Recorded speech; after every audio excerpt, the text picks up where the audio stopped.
Breaking news आ रही है। Ukraine को पश्चिमी देशों से टैंकों की खेप मिलने से भड़के रूस ने सुबह सुबह यूक्रेन पर मिसाइलें बरसा दी, जिसके बाद पूरे यूक्रेन में एयर अलर्ट जारी कर दिया गया। यूक्रेन ने दावा किया कि रूस ने उसके अलग अलग शहरों पर 30 मिसाइलें गिराई, जिसके लिए रूस ने 6 Tu-95 बॉम्बर का इस्तेमाल किया, जिन्होंने कीव, निकोलेव, ओदेसा और नीप्रो समेत कई शहरों पर अटैक किया। जिसके बाद इन शहरों में पावर स्टेशन बंद कर दिए गए और बिजली का उत्पादन रोक दिया गया, क्योंकि यूक्रेन को लगा कि रूस एक बार फिर वहां के पावर प्लांट पर अटैक करने वाला है। पिछले साल अक्टूबर के महीने में उसने यही किया था और आधे से ज्यादा कीव अंधेरे में डूब गया था। यूक्रेन के सर पर एक बार फिर यही खतरा मंडरा रहा है, क्योंकि सुबह सुबह रूस की मिसाइलें यूक्रेन पर मौत बनकर बरसी। यूक्रेन ने दावा किया कि रूस की मिसाइलें बहुत कम ऊंचाई पर उड़ती नजर आईं और उसने कुछ मिसाइलों को मार भी गिराया, लेकिन बाकी ने यूक्रेन की नाक में दम कर दिया। रूस के मिसाइल अटैक की तस्वीर भी आई, जिसमें एक मिसाइल शोर मचाते हुए यूक्रेन की ओर जाती नजर आई।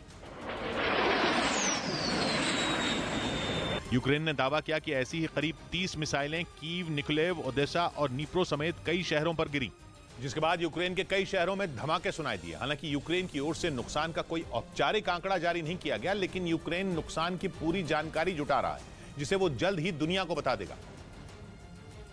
क्योंकि यूक्रेन ने दावा किया कि रूस के मुर्मस्क इलाके से सुबह सुबह 6 Tu-95 बॉम्बर उड़े और उन्होंने यूक्रेन के कई बड़े शहरों पर मिसाइलें गिराईं। यही नहीं, यूक्रेन की एयरफोर्स का कहना है कि शुरू में रूस का टारगेट सेंट्रल यूक्रेन था, लेकिन बाद में उसने अपना इरादा बदल दिया और उसकी मिसाइलें यूक्रेन के अलग अलग हिस्सों में गिरी, जिससे यूक्रेन में दहशत फैल गई और वहां एयर अलर्ट जारी कर दिया गया।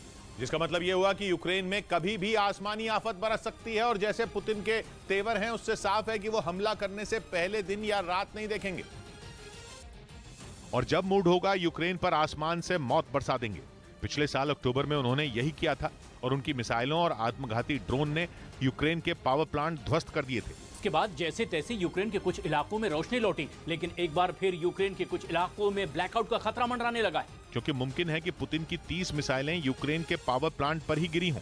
वैसे अभी तक इसकी पुष्टि नहीं हुई है, लेकिन रूस के मिसाइल अटैक से यूक्रेन में दहशत है, जिसकी वजह से वहां के पावर प्लांट आनन फानन में बंद कर दिए गए, जिससे बिजली का उत्पादन रुक गया और कई इलाकों में पावर कट की परेशानी शुरू हो गई। लेकिन 11 महीने से अधिक समय से रूस से लड़ रहा यूक्रेन झुकने के मूड में नहीं है, क्योंकि जेलेंस्की ने बयान दिया कि उन्हें रूस के साथ शांति वार्ता करने में कोई दिलचस्पी नहीं है, क्योंकि पुतिन बात ही नहीं करना चाहते और ये उन्होंने यूक्रेन पर हमला करने से पहले ही तय कर लिया था। यही नहीं, जेलेंस्की ने यह भी कहा कि एक और रूस शांति के दावे करता है और दूसरी ओर रात में हमला करता है। यानी जंग शुरू होने के 12वें महीने में भी शांति के कोई आसार नजर नहीं आते, क्योंकि पुतिन मानेंगे नहीं और जेलेंस्की झुकेंगे नहीं। नतीजा ये होगा कि बात बिगड़ती जाएगी, क्योंकि पश्चिमी देशों की दखलंदाजी की वजह से पुतिन का पारा वैसे ही चढ़ा हुआ है। और यूक्रेन में मिसाइलें दागकर उन्होंने फिर से यह जता भी दिया, क्योंकि यूक्रेन पर हुए मिसाइल अटैक से कुछ घंटे पहले ही अमेरिका और जर्मनी ने उसे मदद का भरोसा दिया था और यूक्रेन को जंग लड़ने के लिए टैंकों की खेप देने का वादा किया था।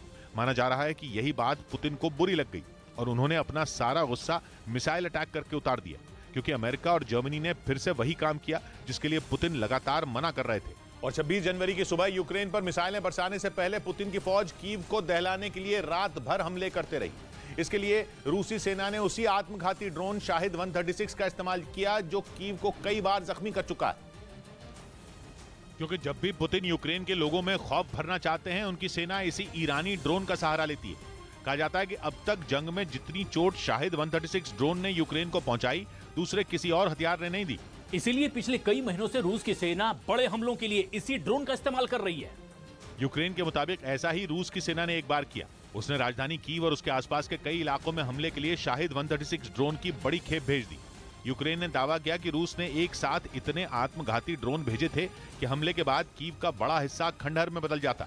लेकिन इससे पहले कि पुतिन के उड़ते बमों को कामयाबी मिल पाती, वो खुद ही आग के गोलों में बदल गए।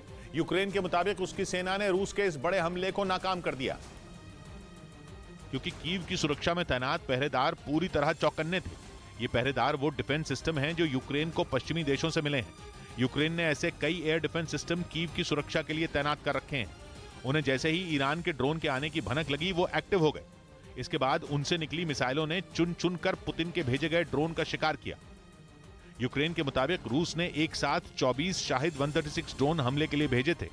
इनमें 15 आत्मघाती ड्रोन राजधानी कीव के ऊपर मार गिराए गए, जबकि बाकियों को अलग अलग इलाकों में ढेर कर दिया गया। हालांकि यूक्रेन के एक पत्रकार ने इस दौरान कीव में 2 धमाके सुनाई देने का दावा किया, जिसे कीव के मेयर ने डिफेंस सिस्टम का हमला करार दिया।